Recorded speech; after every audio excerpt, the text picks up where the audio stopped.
Bismillahirrahmanirrahim. Assalamualaikum warahmatullahi wabarakatuh. Innal hamdalillah nahmaduhu wa nasta'inuhu wa nastaghfiruh wa na'udzu billahi min shururi anfusina wa sayyiati a'malina. Man yahdihillahu fala mudilla lahu wa man yudlil fala hadiya lahu. أشهد أن لا إله إلا الله وحده لا شريك له وأشهد أن محمدا عبده ورسوله يا أيها الذين آمنوا اتقوا الله حق تقاته ولا تموتن إلا وأنتم مسلمون يا أيها الناس اتقوا ربكم الذي خلقكم من نفس واحدة وخلق منها زوجها وبث منهما رجالا كثيرا ونساء واتقوا الله الذي تساءلون به والأرحام إن الله كان عليكم رقيبا يا أيها الذين آمنوا اتقوا الله وقولوا قولا سديدا يصلح لكم أعمالكم ويغفر لكم ذنوبكم ومن يطع الله ورسوله فقد فاز فوزا عظيما أما بعد فإن أحسن الكلام كلام الله. Sungguhnya kalam yang paling baik adalah kalam Allah, yakni Al-Quran Karim. Wa khairal hadi hadi Muhammadin sallallahu alaihi wasallam. Dan sebaik-baik petunjuk adalah petunjuk yang dibawa oleh Nabi Muhammad sallallahu alaihi wasallam. Wa syarrul umuri muhdatsatuha. Seburuk-buruk perkara adalah yang baru di dalam agama. Seburuk-buruk urusan adalah urusan yang baru dalam agama. Wa kullu muhdatsatin bid'ah. Setiap yang baru adalah bid'ah. Wa kullu bid'atin dhalalah. Setiap yang bid'ah sesat. Wa kullu dhalalatin fin-nar. Dan setiap yang sesat di neraka tempatnya. Hadis ini diriwayatkan oleh Imam Muslim, Imam Abu Daud, Imam An-Nasa'i dan imam-imam lainnya. Hadis ini sahih. Dan hadis ini setiap kali Rasulullah sallallahu alaihi wasallam menyampaikan khutbah, ya, yang kita kenal dengan khutbatul hajah, maka Nabi sallallahu alaihi wasallam tidak pernah meninggalkan wasiat ini kepada para sahabat radhiyallahu anhum ajma'in. Ini menunjukkan betapa pentingnya menjaga kemurnian ajaran yang ditinggalkan oleh Rasulullah sallallahu alaihi wasallam. Rasulullah sallallahu alaihi wasallam takut kalau ajaran beliau diganti dengan ajaran yang lain. Rasulullah sallallahu alaihi wasallam khawatir kalau ajaran beliau nanti dirubah. Rasulullah sallallahu alaihi wasallam takut umatnya ini tidak lagi berpedoman kepada ajaran beliau. Dan ingat, yang diingatkan oleh Nabi sallallahu alaihi wasallam itu para sahabat sebenarnya. Jadi kalau kita ingin membawakan kepada diri kita sahabat sebagaimana yang disebutkan oleh para ulama dalam pembahasan ilmu hadis, seluruh sahabat itu udul. Bapak Ibn Rahman, apa makna udul? Udul itu artinya adalah tidak boleh kita ragukan kredibilitasnya sahabat. Makanya kalau hadis dari sahabat beliau meriwayatkan dari Rasulullah sallallahu alaihi wasallam itu tidak boleh dipertanyakan. Ini sahabat kredibel atau tidak? Enggak boleh. Para ulama mengatakan tidak boleh kita mempertanyakan kredibilitas sahabat. Yang dipertanyakan itu adalah kredibilitas orang-orang yang sesudahnya dari kalangan tabi'in, tabi'un tabi'in, dan ulama-ulama yang datang sesudahnya. Itu yang dipertanyakan. Makanya membuat satu hadis itu dhaif, lemah, bahkan palsu itu. Ini orang-orang yang di bawah-bawah sahabat ini sebenarnya. Karena kredibilitas mereka masih dipertanyakan, tapi tidak dengan para sahabat radhiyallahu anhum ajma'in. Artinya apa? Sahabat radhiyallahu anhum ajma'in kalaupun di dalam beberapa riwayat kita temukan ada beberapa sahabat yang membelot ya, ada yang murtad keluar dari Islam, itu sahih hadisnya yang menjelaskan itu. Dan ini ya, yang pertama jawaban kita adalah qadarullah, itu yang pertama. Yang kedua, kalau kita lihat dari awal bisa jadi Islamnya itu nggak benar gitu. Ya terlihat seperti sahabat-sahabat yang lain yang dia ikhlas, bersungguh-sungguh membela ajaran Rasulullah, bersungguh-sungguh berjihad bersama Rasulullah sallallahu alaihi wasallam. Tapi siapa yang tahu apa yang di dalam hati? Kita diingatkan dengan satu hadis misalnya, ada seorang sahabat yang ikut berjihad bersama Nabi sallallahu alaihi wasallam. Kemudian di dalam jihad itu dia termasuk yang paling banyak membunuh kaum kufar, orang-orang kafir. Sehingga para sahabat yang ikut berjihad bersama Nabi pada saat itu, mereka mengatakan orang ini, sahabat ini adalah sahabat yang paling besar pahalanya, karena dia paling banyak membunuh orang-orang kafir dalam peperangan itu. Tapi apa yang terjadi, Bapak Ibu rahmatullah, apa kata Rasulullah ketika disampaikan, ya Rasulullah, ini fulan adalah orang yang paling banyak mengambil peran di dalam membunuh orang kafir di dalam peperangan kali ini. Maka disebutkan oleh para ahli sirah, setiap kali peperangan, Bapak Ibu rahmati Allah, itu ada bintangnya. Maka disebutkan si fulan inilah bintangnya dalam peperangan kali ini. Apa kata Nabi sallallahu alaihi wasallam? La huwa finnar, kata Nabi sallallahu alaihi wasallam. Tidak, kata Nabi, dia tempatnya di neraka. Bapak Ibu rahmati Allah subhanahu wa ta'ala, ya kita tidak tahu, ini urusan gaib ya, hanya Allah yang maha mengetahui, dan Rasulullah SAW yang kadang-kadang dikhabarkan oleh Nabi, dikhabarkan oleh Allah Subhanahu wa taala tentang perkara-perkara gaib. Tetapi secara umum, sahabat yang sampai mereka diwafatkan oleh Allah, mati dalam keadaan beriman kepada Allah Subhanahu wa taala dan beriman kepada Rasulullah SAW, membela sunnah Rasulullah SAW, wajib kita yakini keadilan, keadalahannya. Mereka seluruhnya udul, kulluhum udul, kata para ulama. Itu sepakat seluruh ulama, tidak boleh kita meragukannya. Artinya apa? Ini saya sampaikan Bapak Ibu rahmati Allah. Sahabat itu rasanya sangat jauh dia akan berkhianat kepada Rasulullah, sangat jauh dari sifat-sifat pengkhianat, sifat tidak patuh, tidak taat kepada Nabi, itu sangat jauh dari para sahabat.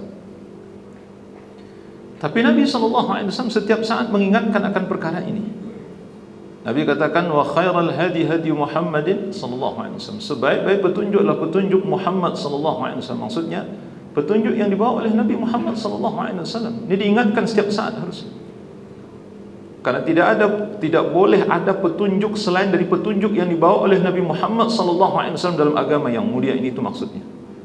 Kalau Anda ingin beragama, ikuti petunjuk Nabi Muhammad sallallahu alaihi wasallam. Tidak boleh ada petunjuk lain. Itu maknanya.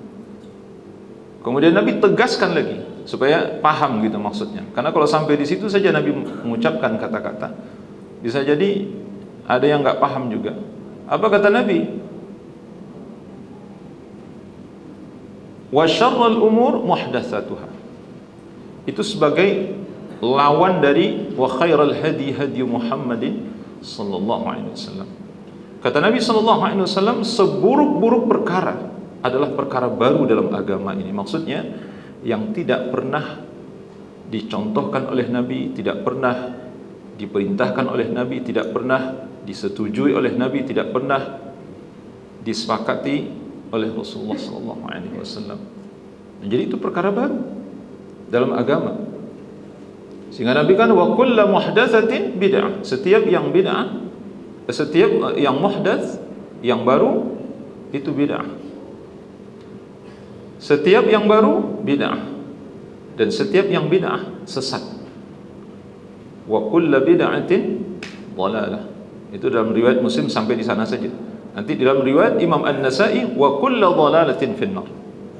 Dan di setiap yang bid'ah sesat, setiap yang sesat tempatnya di neraka. Sahih Bapak Ibu.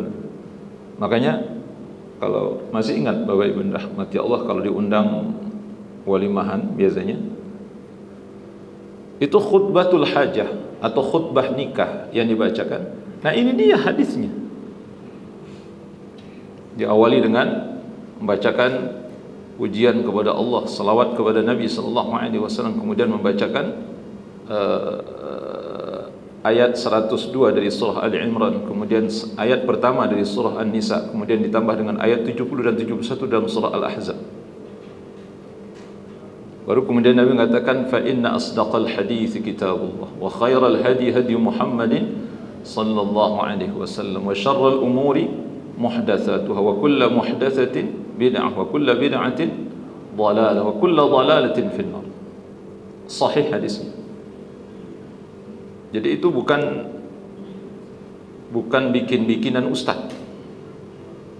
Jadi kalau ada dari Bapak Ibu yang meragukan dengan kalimat, ini kalimat pembukaan ceramah khutbah nih, kok banyak yang sama nih dari ustaz kok mengucapkan. Itu hadis Rasulullah sallallahu alaihi wasallam. Kalau ada yang paling utama dari pembukaan khutbah dan ceramah adalah apa yang dibaca oleh Nabi sallallahu alaihi wasallam. Tidak ada yang mengalahkan. Jadi kalau Bapak Ibu ingin memilih muqaddimah atau pembukaan ceramah, maka pilihlah pembukaan khutbah atau ceramah pidato yang dipilih oleh Rasulullah sallallahu alaihi wasallam. Ini utama. Lebih dari itu, peringatan dan pelajaran di dalamnya begitu tegas dan sangat mengesankan di hati. Oleh karenanya, Bapak Ibu rahmati Allah Subhanahu wa taala, dari muqaddimah ini saja sebenarnya kita sudah dapat pelajaran yang sangat besar bahwa kita harus menjaga kemurnian ajaran Rasulullah sallallahu alaihi wasallam. Tapi Bapak Ibu rahmati Allah, kita melanjutkan bahasan dari kitab Ad-Da' wad Dawa, yakni masuki faslun darul dzunub wal ma'asi. Bahaya atau dampak negatif yang ditimbulkan dari dosa dan maksiat. فلنرجع إلى ما كنا فيه من ذكر الدواء الداء الذي إن استمر أفسد الدنيا العبد وآخرته. Kata beliau rahimahullah ta'ala, kita kembali kepada persoalan yang kita bicarakan dari awal, yakni dawa, obat dan penyakit, ya. Apabila alladhi in istamarra, apabila kata beliau dosa atau penyakit ini terus menerus. Jadi yang dimaksud di sini adalah apabila penyakit ini terus menerus ada pada diri seseorang, apabila hal yang merusak itu terus ada pada diri seseorang. Ya, kalau tiba di penyakit nggak sembuh-sembuh, kalau tiba di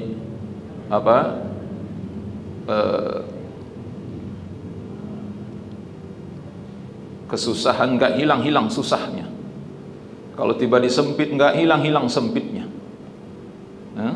apalagi pokoknya bayangkan sesuatu yang bentuknya penyakit, ya, baik itu yang menimpa fisik maupun yang menimpa batin. Kalau ini terus menerus, ini istamarrah afsadad dunya la'abdi wa akhiratah, tak pelak betul-betul ini akan membuat kerusakan terhadap dunia dan akhirat seseorang. Bapak Ibu rahmati Allah Subhanahu wa taala, famimma yanbaghi an yu'lama anna adh-dhunuba wal ma'asi tadurru wa la budda. Dan di antara yang paling pantas untuk diketahui bahwa sesungguhnya dosa dan maksiat itu akan mendatangkan madarat, dan itu pasti. Tidak ada dosa dan maksiat yang dilakukan oleh seseorang yang tidak menimbulkan madarat, yang tidak berdampak negatif, yang tidak memberikan dampak buruk kepada diri orang yang bermaksiat. Wa anna dararaha fil qulubi qadadaris samumi fil abdan. Kerusakan yang diakibatkan oleh dosa dan maksiat terhadap hati seseorang, taubahnya seperti racun yang merusak tubuh. Jadi digambarkan oleh beliau, dosa maksiat yang dilakukan oleh seseorang merusak hati seseorang, itu taubahnya seperti racun yang berbisa kemudian bersarang di tubuh manusia. Bayangkan seperti apa. Bapak bin rahmati Allah, ingat sahih hadisnya dari Imam Bukhari, Rasulullah diwafatkan oleh Allah salah satu di antara penyebabnya apa? Ingat Bapak Ibu, apa penyebabnya? Karena racun. Itu racun apa itu, Pak? Racun yang dibubuhkan oleh seorang wanita Yahudi di dalam paha kambing yang dimakan oleh Rasulullah SAW. Jadi pada saat Rasulullah makan itu memang tidak terasa ya, karena mungkin barangkali dibubuhkan tidak banyak.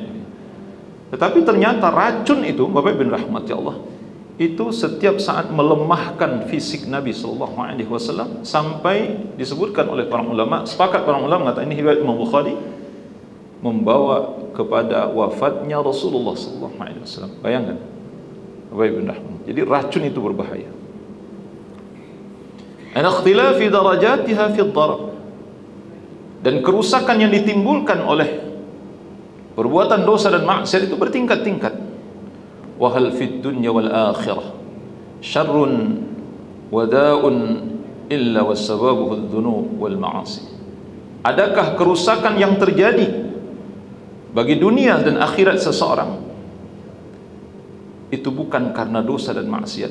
Ada enggak kira-kira kerusakan, keburukan, dampak negatif, kebinasaan yang diterima oleh seseorang dalam hidupnya ini bukan dikarenakan dosa dan maksiat? Adakah?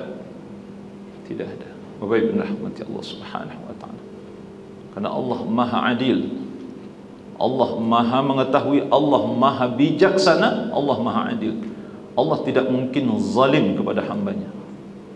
Jadi apa yang terjadi pada diri kita itu sebagai balasan dari apa yang sudah kita lakukan. Maka ada kaidah yang disepakati oleh seluruh ulama, al-jaza' min jinsil amal. Balasan yang diterima oleh seseorang itu sesuai dengan apa yang dia lakukan. Siapa yang mengingkari itu? Ini disepakati seluruh ulama, tidak ada perbedaan pendapat. Jadi apa yang kita terima, apakah itu kebaikan atau keburukan, itu pasti balasan dari apa yang sudah kita lakukan. Pasti balasan. Dan itu sebanding ya dengan apa yang kita lakukan. Allah tidak mungkin melebihkan balasannya untuk diri kita, nggak mungkin. Nah kecuali kebaikan ya. Kalau kebaikan, Bapak Ibu rahmati Allah, al-hasanatu bi'ashri amthaliha wa ila 700 dhi'fin wa ila ad'afin katsirah. Sahih hadisnya dari Nabi sallallahu alaihi wasallam. Satu kebaikan yang kalian lakukan itu dilipat gandakan oleh Allah balasannya menjadi 10. 10 menjadi 700. 700 menjadi bilangan yang kalian sendiri tidak mampu untuk menghitung. Wa ila ad'afin katsirah, sampai kepada bilangan yang kalian sendiri tidak mampu untuk menghitungnya. Kalau 700 itu masih bisa dihitung, Pak. Tapi kalau wa ila ad'afin katsirah, tidak ada satu pun yang mampu untuk menghitung kecuali Allah Subhanahu wa taala. Tapi untuk keburukan, Allah tidak mungkin memberikan balasan kepada kita melebihi dari dosa yang kita lakukan. Enggak mungkin. Baik di dunia maupun di akhirat kelak. Bapak bin rahmati Allah Subhanahu. Faman alladhi akhraja al-bawain akhraja al-abawain min al-jannah? Maka apakah yang telah mengeluarkan kedua orang tua kita dari surga? Siapa yang dimaksud Bapak Ibu? Adam, Hawa. Dari ladzah wan na'im wal bahjah was surur, yaitu kampung kelezatan, kampung kenikmatan, kampung kesenangan, ila daril alam wal ahzan wal masaib, sehingga dia dilempar ke kampung penuh penderitaan, kampung kesedihan, dan kampung yang penuh dengan penderitaan, musibah. Apa sebabnya? Apa sebabnya Bapak Ibu? Karena dosa. Dosa. Sehingga Nabi Musa, wahai Adam, wahai ayah, ya, wahai ayah kami, Kenapa engkau dulu berbuat dosa? Coba kalau engkau tidak berbuat dosa, tentulah kita saat ini sudah di dalam surga seluruhnya. Wahai Musa, jangan engkau menyalahkan aku, kata Adam. Itu nanti ada bahasan sendiri, Pak. Ada bahasan sendiri nanti, masalah takdir itu akan kita bahas. Saya tidak akan mengurai tentang hal ini gitu. Tapi ada hadis itu sampai Nabi Musa alaihi salatu wassalam, itu sahih hadisnya, riwayat Imam Bukhari.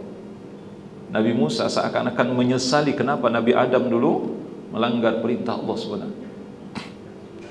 Allah Subhanahu wa taala berfirman dalam surah Al-Baqarah ayat 35 dan 36. Wa qulna ya Adam uskun anta wa zawjukal jannata wa kula minha ragadan haitsu syi'tuma wa la taqraba hadhihi asy-syajarah fatakuna minadh dhalimin. فأزلهما الشيطان عنها فأخرجهما مما كان فيه وقلنا اهبطوا بعضكم لبعض عدو ولكم في الأرض مستقر ومتاع إلى حين.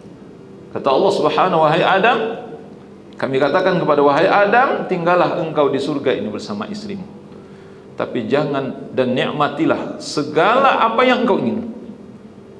Apa yang engkau inginkan, makanlah, minumlah, semuanya yang engkau inginkan, nikmatilah. Tapi kata Allah, wala taqraba hadhihi asy-syajarah, jangan kamu dekati pohon ini. Maksudnya jangan mendekat itu, Pak. Bukan hanya sekedar mendekat. Ini nanti kita dalam bahasa Al-Qur'an dan hadis, Bapak Ibu rahimah. Sama wala taqrabuz zina, itu maksudnya apa itu, Pak? Bukan hanya sekedar mendekat, berzina yang dimaksud, itu maksudnya. Bukan hanya sekedar mendekat. Kalau orang misalnya wala taqrabah, Allah bilang jangan engkau dekati pohon ini, jangan engkau dan istrimu mendekati pohon ini. Ya kalau sekedar dekat sih nggak apa-apa gitu maksudnya. Yang dimaksud wala taqrabah itu maksud apa? Jangan engkau ambil buahnya, jangan engkau makan buahnya, itu maksudnya. Wala taqrabuz zina innahu kana fahishatan wa sa'a sabila. Misalnya dalam surah Al-Isra Allah sebutkan itu. Jangan kalian dekati zina, karena sesungguhnya zina itu adalah seburuk-buruk jalan, ya. Karena zina itu adalah fahisyah, perbuatan keji kata Allah, dan seburuk-buruk jalan. Nah artinya apa? Di situ Allah ingin jelaskan sebenarnya zina itu jangan dilakukan, itu maksudnya. Apakah nanti zina ini zina kecil maupun zina besar? Zina kecil yang megang, mencium, memeluk, itu zina. Karena itu zina lain an-nadhr. Zina lihat al-batshu, zina mata yang melihat, zina tangan yang memegang, memeluk, mencium, itu zina. Nah zina besar itu maksudnya berhubungan badan dengan wanita yang bukan istrinya, itu zina. Bapak bin rahmati Allah Subhanahu wa taala. Namun Adam dan istrinya bukan tidak mengindahkan apa yang menjadi larangan Allah Subhanahu wa taala, karena digoda oleh iblis laknatullah. Fa azallahuma asy-syaitanu anha fa akhrajahuma mimma kana fi. Dia diperdaya oleh syaitan, kemudian dia tidak hanya memetik tapi juga memakannya. Akhirnya Allah hukum, dan hukuman yang berat diberikan oleh Allah adalah dikeluarkan dari surga sehingga tibalah di dunia ini. Bapak Ibu rahmati Allah Subhanahu wa taala. Wa man alladhi akhraja iblisa min malakuti as-sama' wa taraduhu wa la'anahu? Apakah yang telah mengeluarkan iblis laknatullah dari kerajaan langit? Dia diusir oleh Allah, dilaknat oleh Allah. Wa masakha zahirahu wa batinahu faja'ala suratahu aqbaha suratin ashna'aha. Dan Allah membalik zahirnya dan batinnya itu, Allah merubah zahir dan batinnya menjadi bentuk yang seburuk-buruk bentuk, dan Allah menjadikan batinnya menjadi seburuk-buruk dan sekeji-kejinya bentuk. Subhanallah. Di sini wallahu a'lam, kita tidak tahu Bapak Ibu rahmati Allah, karena wujud setan secara khusus itu, wujud iblis itu tidak pernah wallahu a'lam tidak pernah dilukiskan oleh Nabi seperti apa secara khususnya. Kalau malaikat ada dalam hadis Nabi. Nabi menyebutkan malaikat itu digambarkan punya sayap. Tapi kalau iblis tidak ada. Kecuali yang kita temukan dalam hadis misalnya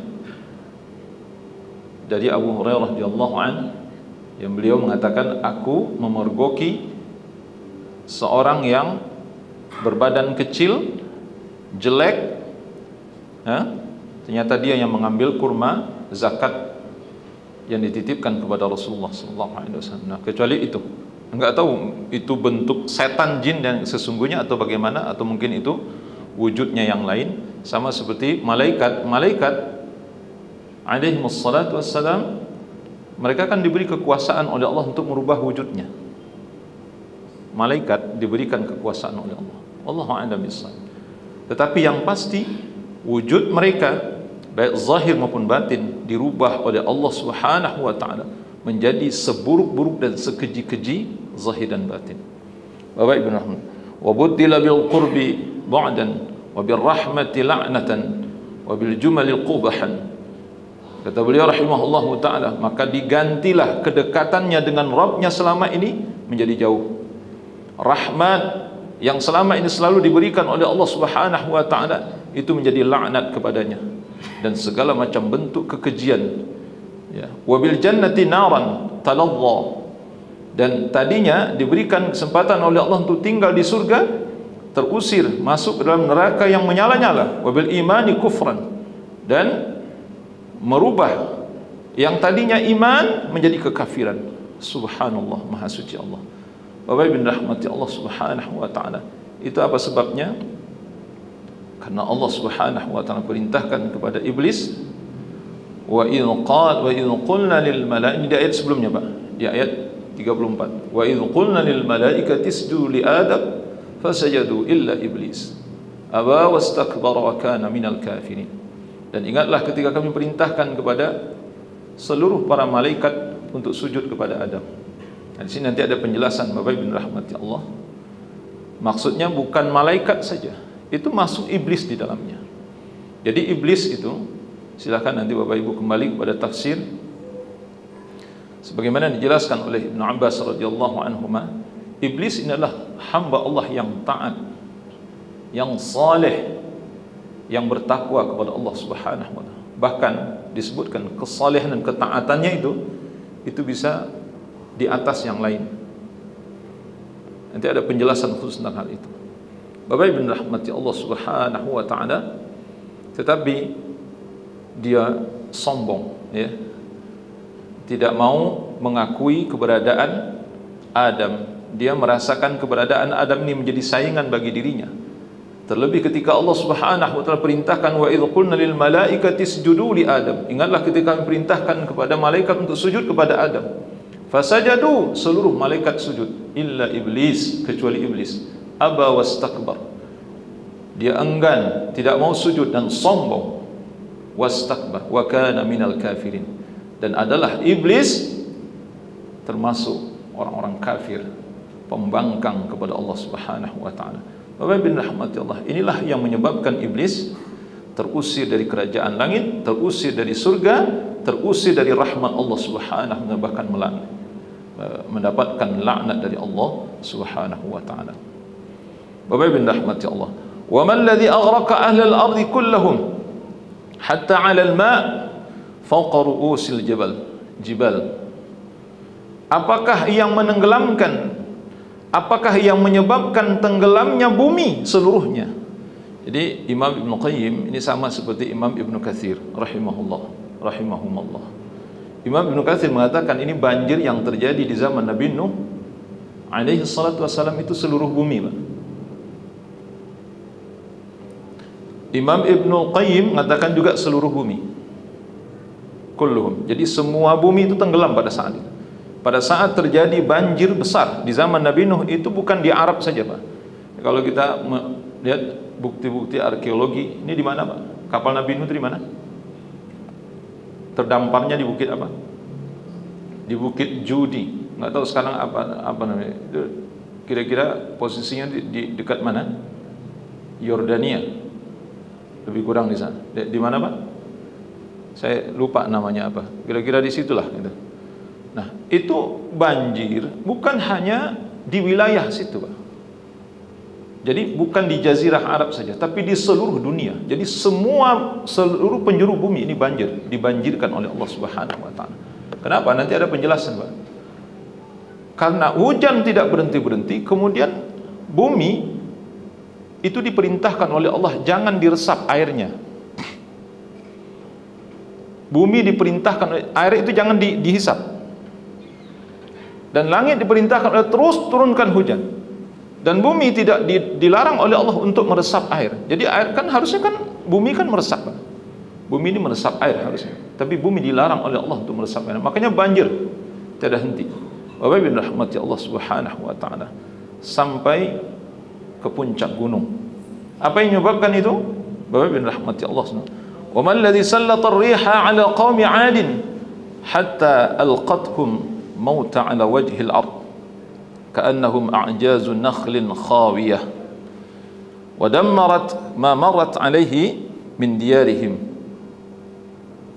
wa huruthihim wa zuru'ihim wa dawabbihim hatta saru 'ibratan lil umami ila yaumil qiyamah.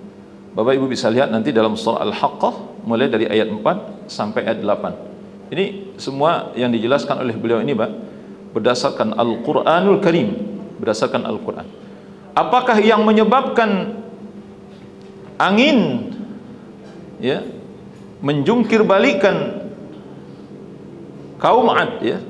Allah mengirim angin menjungkir balikan kaum 'Ad. Angin yang disertai dengan cuaca sangat dingin Pak. Angin kencang disertai dengan cuaca yang sangat dingin gitu. Bapak bin rahmati Allah Subhanahu, sehingga mereka bergelimpangan mayat-mayatnya seperti tunggul pohon kurma yang sudah laku. Bapak bin rahmati Allah Subhanahu wa taala. Ini Allah gambarkan dalam, Bapak bisa lihat nanti dalam surah Al-Haqqah ayat 4 sampai ayat 8. Wa amma Thamudu fa uhliku bit-taghiyah wa amma Adun fa uhliku birihin sarsarin atiyah. Silakan Bapak lihat di dalam surah mulai kadzabat Thamud wa 'Adun bil qari'ah. Kaum Thamud dan kaum 'Ad mendustakan hari kiamat. Fa amma Thamud fa uhliku bit taghiyah.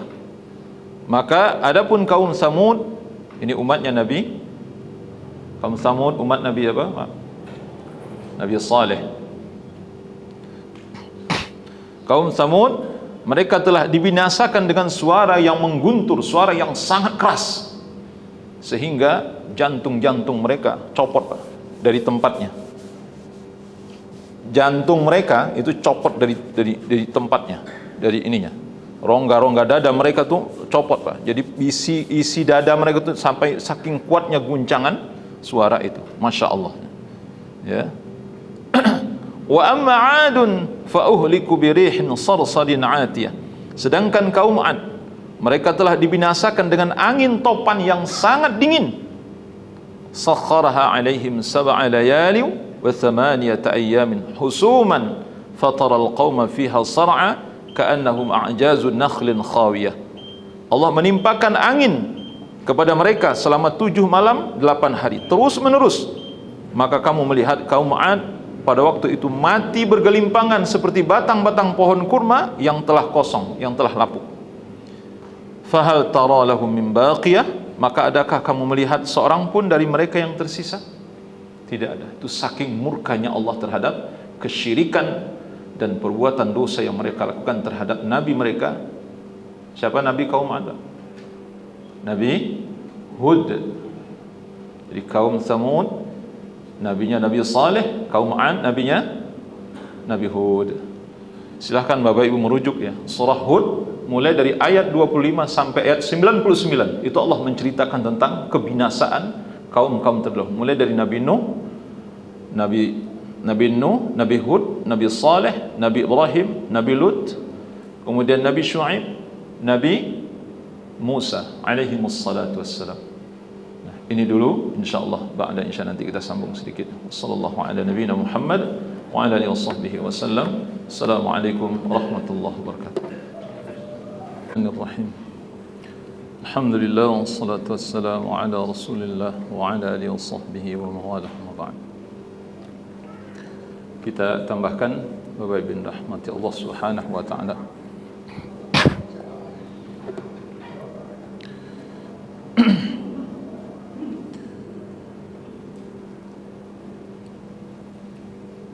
Kita sudah sampaikan contoh-contoh yang bersumber dari Al-Quran. Demikian pula Bapak Ibu rahmati Allah Subhanahu wa taala, apa yang dialami oleh kaum Nabi Lut, ya.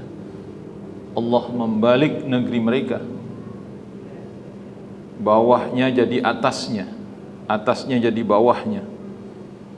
Bapak Ibu rahmati Allah Subhanahu wa taala, dibalik negeri itu oleh Allah Subhanahu wa taala. Apa sebabnya? Karena mereka telah melampaui batas dengan melakukan liwat, ya, homoseks, berhubungan badan laki-laki dengan laki-laki. Bapak Ibu rahmati Allah Subhanahu wa taala. Dan ini termasuk dosa yang paling besar dari yang dilakukan oleh umat manusia setelah syirik. Di antara dosa yang paling keji dan paling menjijikkan yang dilakukan oleh manusia setelah syirik kepada Allah adalah melakukan liwat.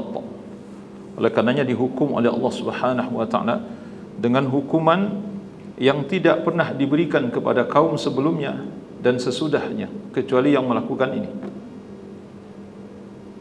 Oleh karena itu ketika terjadi liwat di zaman Abu Bakar As-Siddiq radhiyallahu anhu setelah Rasulullah wafat, kemudian Khalid bin Walid radhiyallahu anhu diperintahkan oleh Abu Bakar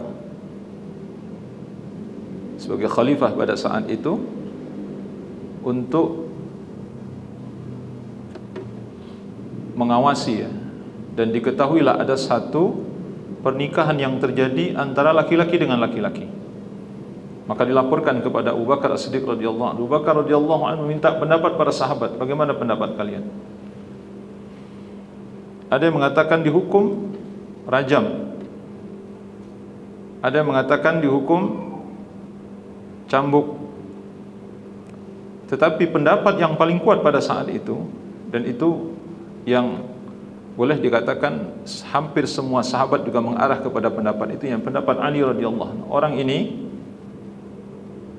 dibakar hidup-hidup. Itu saking menjijikkannya dosa ini. Dibakar hidup-hidup. Yang menikah tadi itu dibakar hidup-hidup. Itu di zaman Abu Bakar As-Siddiq radhiyallahu anhu. Abdullah bin Abbas radhiyallahu anhuma mengusulkan seperti apa yang tertera di dalam ayatnya. Di antaranya silakan Bapak Ibu lihat nanti dalam surah Hud, ya. Ayat 82 misalnya gitu.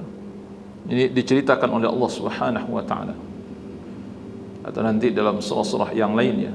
Allah Subhanahu wa taala menceritakan tentang bagaimana kekejian dan dosa yang dilakukan oleh umat Nabi Lut,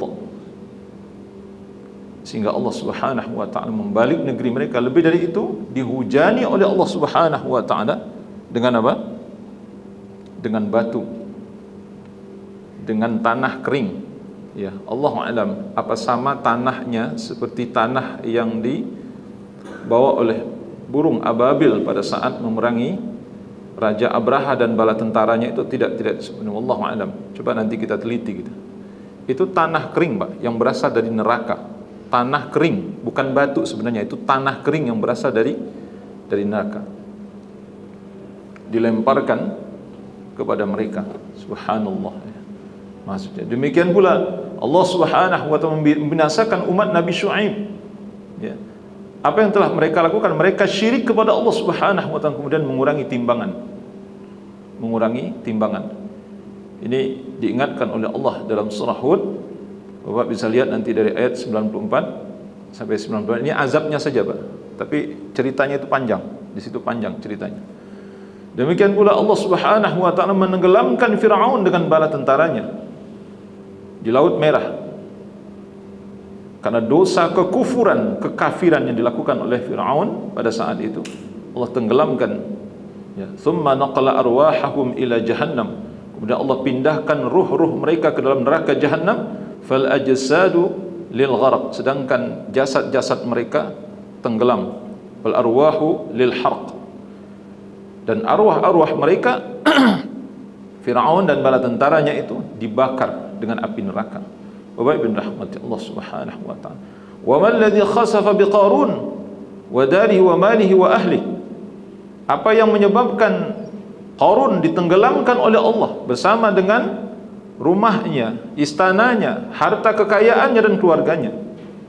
Tak lain tak bukan adalah karena dosa dan maksiat yang dilakukan oleh Qarun. Qarun, hadza min ilmin indi. Kata Qarun ketika dimintakan infak dan zakat dari harta yang melimpah, dia katakan, ini adalah hasil usaha tanganku. Ini harta karena kepintaranku, karena kehebatanku, karena skillku, karena pandainya aku mencari harta. Apa urusannya dengan infak? Apa urusannya dengan zakat? Apa urusannya kalian meminta hartaku? Ada bagian apa dari hartaku ini?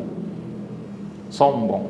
Akhirnya Allah benamkan, dan disebutkan oleh Imam Ibn Katsir rahimahullah ta'ala, sampai ke perut bumi yang tidak bisa dijangkau oleh pengetahuan manusia. Makanya sampai sekarang, Pak, ini Qarun di mana, Pak? Qarun ini di mana? Di Mesir. Kalau alat canggih saat ini mampu menjangkau, Pak, itu harta Qarun itu harusnya bisa tapi tidak terdeteksi, Pak. Tidak terdeteksi oleh kecanggihan teknologi apapun, saking dalamnya, dan itu bentuk kemurkaan Allah kepada Qarun. Kalau mampulah kecanggihan teknologi hari ini menjangkau, orang berlomba-lomba, Pak, menggali itu. Tidak tanggung-tanggung, Pak. Termasuk manusia paling kaya di muka bumi ini di zamannya. Dan kita tidak tahu. Allah menggambarkan onta-onta yang begitu banyaknya saja itu sampai keberatan membawa kunci-kuncinya, gembok-gemboknya.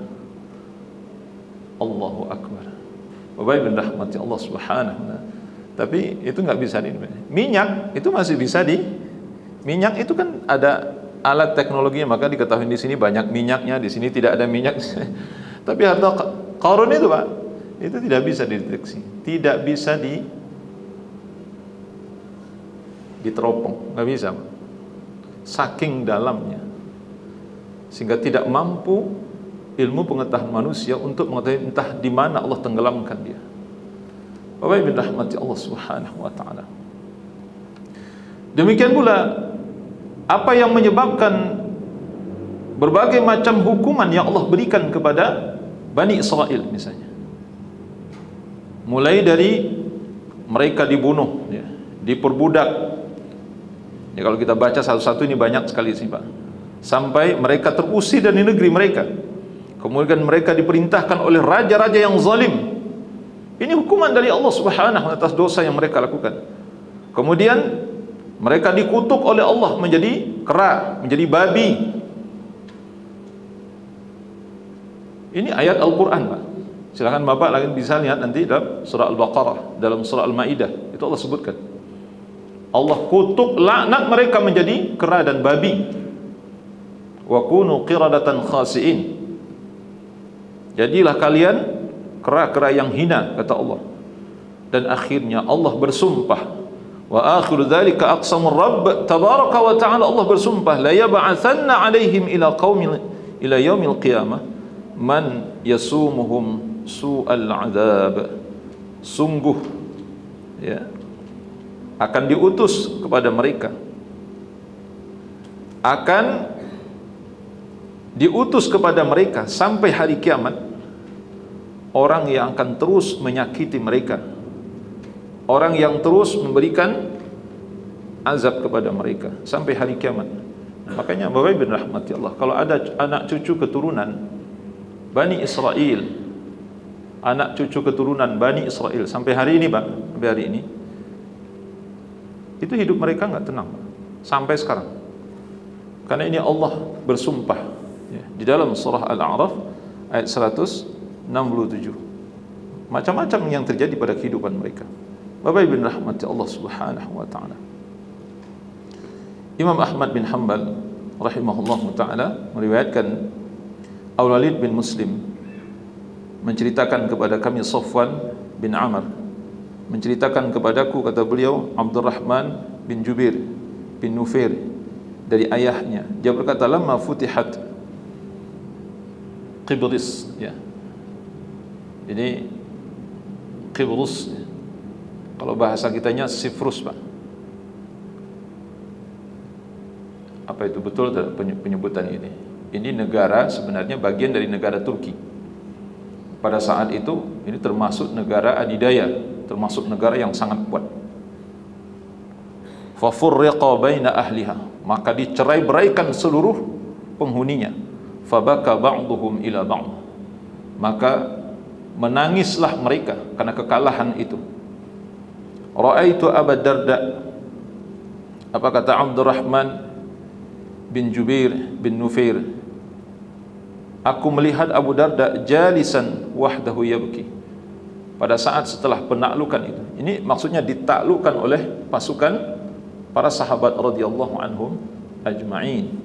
Nah, ada di antara pasukan itulah Abu Darda radhiyallahu anhu. Aku melihat Abu Darda duduk sendirian kemudian menangis. Aku berkata kepada Abu Darda, ya Abu Darda, ma yabkika fi yaumin a'azzallahu fihi al-islamu ahla. Kenapa engkau menangis wahai Abu Darda? Ada apa denganmu? Kenapa engkau menangis di saat Allah telah memuliakan Islam dan pemeluknya? Maksudnya Allah memberi kemenangan kepada kita, kenapa menangis? Harusnya kan senang gitu Pak. Yang menangis itu harusnya ya penduduk Siprus ini, yang negeri mereka porak-poranda dihabisi oleh pasukan Islam, ya, dia dikalahkan oleh pasukan Islam. Faqala waihak ya Jubair, celakalah engkau wahai Jubair, ma ahwanal khalq ala Allah ya azza wa jal idza adha'u amrah. Tidak ada makhluk yang lebih hina dalam pandangan Allah apabila mereka menyia-nyiakan perintahnya, menyia-nyiakan seruannya, menyia-nyiakan agamanya. Baina hiya ummatun qahiratun zahirah. Mereka ini, orang-orang Sifrus ini adalah orang-orang yang gagah berani. Mereka memiliki kekuatan. Lahumul mulk, mereka memiliki kekuasaan. Taraku amrallahi fasaru ila ma tara. Tapi karena mereka meninggalkan perintah Allah, mereka tidak menerima seruan Allah, mereka tidak menerima agama Allah subhanahu wa ta'ala, maka jadilah mereka sebagaimana yang kau lihat saat ini. Jadilah mereka sebagaimana yang kau lihat saat ini. Maksudnya mereka diporak-porandakan, mereka dikalahkan. Bapak bin rahmati Allah subhanahu, dan itu hukuman. Jadi kalau perang kalah, itu hukuman Pak. Kenapa perang Uhud kalah? Apa jawabannya Pak? Karena dosa dan maksiat. Baca sejarah Pak. Kenapa perang Uhud kalah? Kenapa perang Badar menang? Kenapa perang Uhud kalah? Padahal perang Uhud itu, Bapak bin rahmati Allah, itu sudah lebih siap itu Rasulullah dengan para sahabat. Sudah lebih siap sebenarnya dibandingkan dengan perang Badar. Kalau perang Badar, silakan Bapak Ibu baca kembali sejarah. Itu Rasulullah sebenarnya tidak ingin untuk berperang. Rasulullah SAW mengajak para sahabat untuk menghadang kafilah dagang yang dipimpin oleh Abu Sufyan, yang pada saat itu belum masuk Islam. Jadi tujuan Rasulullah itu hanya itu. Makanya sahabat yang ikut juga dalam peperangan Badar itu tidak banyak, hanya 314 orang. Karena tujuannya bukan untuk perang, hanya untuk menghadangnya saja. Tapi kemudian kenapa dimenangkan oleh Allah Subhanahu wa taala? Tidak ada maksiat di sana. Perang Uhud itu benar-benar Nabi sallallahu alaihi wasallam mengajak para sahabat. Mengajak para sahabat, baik itu Muhajirin dan Ansar. Dan Nabi menginginkan sahabat itu ikut seluruhnya pada saat itu. Dengan peralatan yang lengkap, yang sudah siap pada saat itu, walaupun jumlah tetap seperti dalam peperangan Badar. Pasukan kufar 1000, pasukan Rasulullah 300, ya sepertiganya. Dalam perang Uhud juga seperti itu. Pasukan Rasulullah hanya 1000, pasukan kufar 3000. Bapak Ibu rahmatnya. Jadi sepertiganya Pak pada saat itu. Nah, pertanyaannya kenapa di perang Badar menang, di perang Uhud kalah? Betul Pak, jawabannya ada qadarullahnya. Ya qadar, betul Pak, itu memang jawabannya, salah satu di antaranya qadarullah, memang betul itu Pak, jawabannya. Tetapi sekali lagi Bapak Ibu rahmatnya, pasti ada sebabnya. Pasti ada sebabnya. Di perang Uhud kalah, para ulama sepakat mengatakan itu karena ada dosa dan maksiat yang dilakukan. Apa dosanya Bapak Ibu? Kata Nabi, kalian yang berada di bukit ini, maka sekarang terkenal dengan Jabal Rummat. Jabal Rummat. Kalau Bapak pergi ke Madinah, nanti kita pergi ke Jabal Uhud misalnya, di situ nanti ada Jabal Rummat Pak, di maqam para syuhada Uhud, sebelah sananya itu ada Jabal Rummat. Jabal Rummat itu artinya bukit pemanah. Nah, disitulah ditempatkan oleh Nabi sallallahu alaihi wasallam para sahabat untuk melindungi pasukan yang ada di bawah. Kata Nabi, apapun yang terjadi, kalian tidak boleh turun ke bawah. Baik pasukan di bawah ini mampu menghalau musuh maupun tidak mampu menghalau musuh, kalian di atas jangan turun, kata Nabi sallallahu alaihi wasallam. Itu peringatan Nabi, jangan turun. Ternyata apa yang terjadi Pak? Pasukan yang di bawah ini mampu menghalau pasukan musuh. Mereka mengira bahwa pasukan musuh itu sudah lari ke Mekah, sudah kembali ke Mekah, tidak akan kembali lagi. Akhirnya pasukan pemanah ini lupa dengan larangan Rasulullah SAW, jangan turun, kata Nabi, jangan turun, apapun yang terjadi. Akhirnya mereka melupakan larangan Rasulullah SAW dan turun ke bawah. Ternyata pasukan yang berhasil dihalau tadi itu berbalik arah, yang pada saat itu dipimpin oleh Khalid ibn Walid. Yang Khalid ibn Walid belum Islam pada saat itu. Maka terjadilah pembantaian besar-besaran pada saat itu terhadap para sahabat, dan termasuk Rasulullah sallallahu alaihi wasallam mengalami luka berat Pak, sangat berat luka Nabi. Selain dari itu, muka beliau pecah Pak, muka Nabi itu pecah disebutkan. Sampai-sampai pakaian ini beliau pelindung itu pecah karena dipukul gitu, terjatuh. Sebagian sahabat mengira Rasulullah telah wafat pada saat itu. Bapak Ibu rahimahullah, ini musibah dan ini hukuman dari Allah Subhanahu wa taala terhadap maksiat yang terjadi. Bapak Ibu rahimahullah, ini real Pak, real betul terjadi. Bapak Ibu rahmati Allah Subhanahu wa taala. Di sini banyak sekali athar dan hadis Nabi sallallahu alaihi wasallam. Saya sampaikan mungkin berapa aja. Di antaranya adalah, saya tidak menyebutkan ini, banyak sekali Pak di sini, banyak sekali. Mungkin pertemuan yang akan datang kita sampaikan di sini. Kita lanjutkan dampak negatif dari dosa dan maksiat bagian yang kedua, insyaallah kita sampaikan nanti. Ini riwayat dari Ali bin Ja'ad, mengkhabarkan kepada kami Syu'bah bin Amr bin Murrah.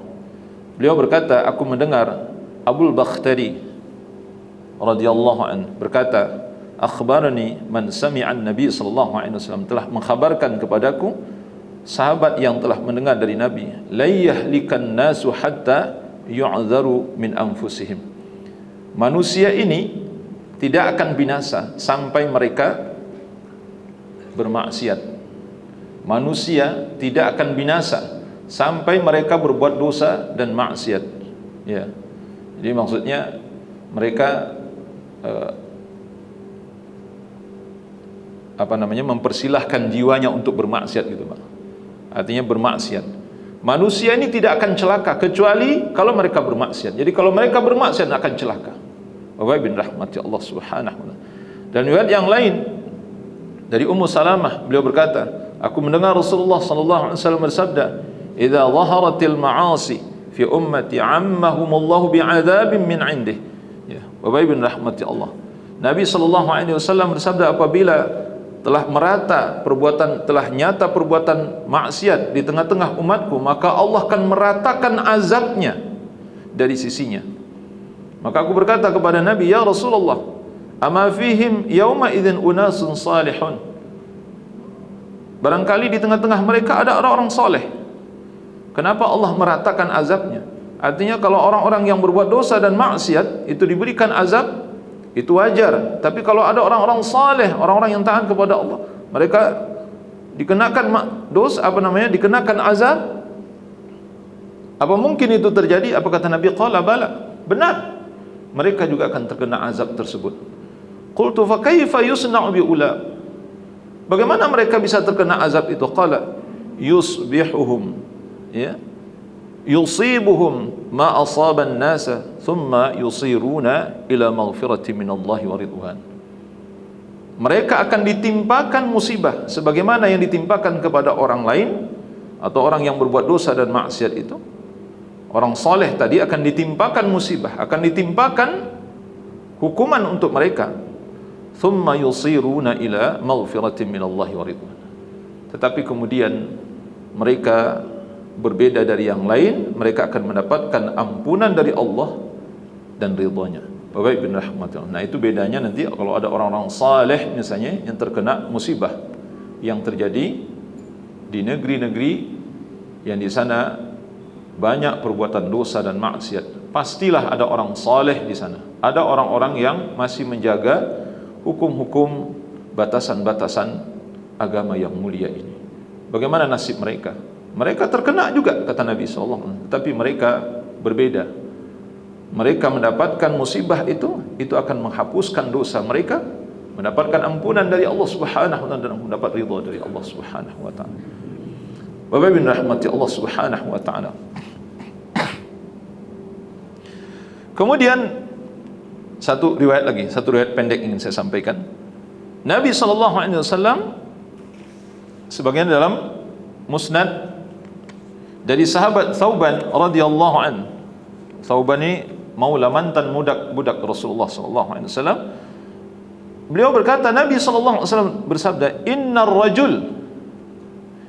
rajul la yuhramu rizqa bidzambin yusibu." Sesungguhnya seseorang, kata Nabi, terhalang dari rezeki karena dosa dan maksiat yang dia lakukan. Bapak Ibu rahmati Allah. Hadis ini dinilai hasan, sahih oleh para ulama. Oleh karena itu, ini beberapa hadis dan athar yang kita bacakan dulu. InsyaAllah pada pertemuan yang akan datang. Ini sekedar gambaran saja dulu, Pak. Satu hal yang harus menjadi akidah dan keyakinan bagi kita, Pak. Tidak ada orang yang berbuat dosa dan maksiat yang tidak dihukum oleh Allah. Tidak ada satupun perbuatan dosa dan maksiat yang dibiarkan oleh Allah. Pasti ada hukumannya. Pasti ada hukumannya. Nah, meski secara zahir kita tidak merasakan itu zahir, Pak, tapi secara batin ini akan kita jelaskan nanti pada pertemuan, di beberapa pertemuan berikutnya insyaallah. Ada bentuk-bentuk hukuman Allah Subhanahu wa taala, bentuk hukuman Allah Subhanahu wa taala terkait hukuman ini diberikan kepada hati dan batin manusia. Mungkin fisik tak terlihat, Pak. Jadi fisik hukumannya tak terlihat, tetapi batinnya yang disiksa oleh Allah Subhanahu wa taala. Insyaallah pada pertemuan yang akan datang atau pertemuan berikutnya akan kita sampaikan insyaallah. Mungkin ini dulu sekedar gambaran dampak negatif atau nampak buruk dari perbuatan dosa dan maksiat yang dilakukan oleh seseorang atau oleh satu kaum, oleh satu negeri, oleh satu bangsa. Wallahu a'lam bissawab.